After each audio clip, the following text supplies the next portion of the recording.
Ancien ministre de l'Intérieur, ex-président de l'Assemblée nationale et du Conseil constitutionnel, mais ça, c'était avant. Jean-Louis Debré a aujourd'hui tourné la page. Ne m'appelez ni monsieur le ministre, ni monsieur le président. Je vais vous raconter une petite histoire. Je viens d'être élu à l'Assemblée nationale, je vais au restaurant de l'Assemblée nationale, je m'assois, et il y a un maître d'hôtel qui arrive et dit « Pas ici, c'est la place du ministre ». Je me tempère, je vois arriver un vieux monsieur.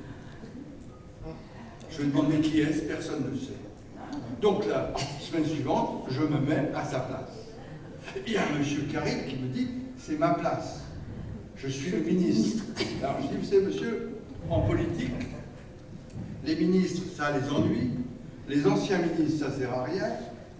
Ce qui est important, ce sont les futurs ministres. Compte tenu de mon âge et de votre âge, vous avez peu de chance d'être un futur ministre. Moi, j'ai quelques chances. Donc je m'inscris. Et j'ai vérifié, ce monsieur avait été ministre de la 4e République 1 mois, et depuis, il se faisait appeler monsieur le ministre.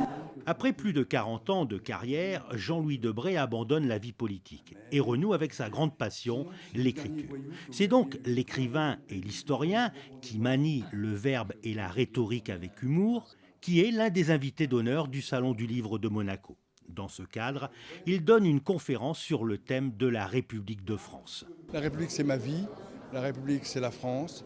La République, c'est ce rêve d'avenir partagé. La République, c'est mon bonheur. C'est un combat permanent pour plus de liberté, plus de fraternité.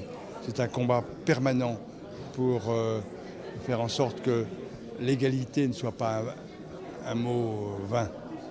On a l'impression qu'aujourd'hui la République est quelque peu en danger. C'est votre sentiment aussi ?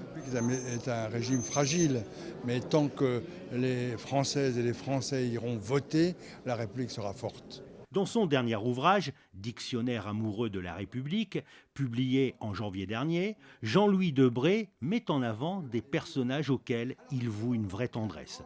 Il évoque l'action de personnalités politiques, mais aussi d'écrivains ou d'artistes qui ont fait progresser l'idée républicaine en France.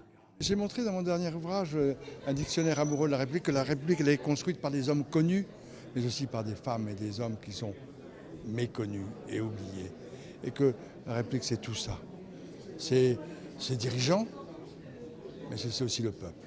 Et parmi ces gens méconnus, Julie Victoire d'Aubier, la première fille à avoir obtenu le baccalauréat. Celle qui a décidé qu'elle ne serait pas condamnée à être femme au foyer, mais au contraire, faire des études. C'est elle qui a ouvert l'enseignement aux femmes. Dans cet ouvrage, Jean-Louis Debré raconte également ses relations avec Churchill, qui disait que la République était le pire des régimes, mais qu'il n'en connaissait pas d'autres.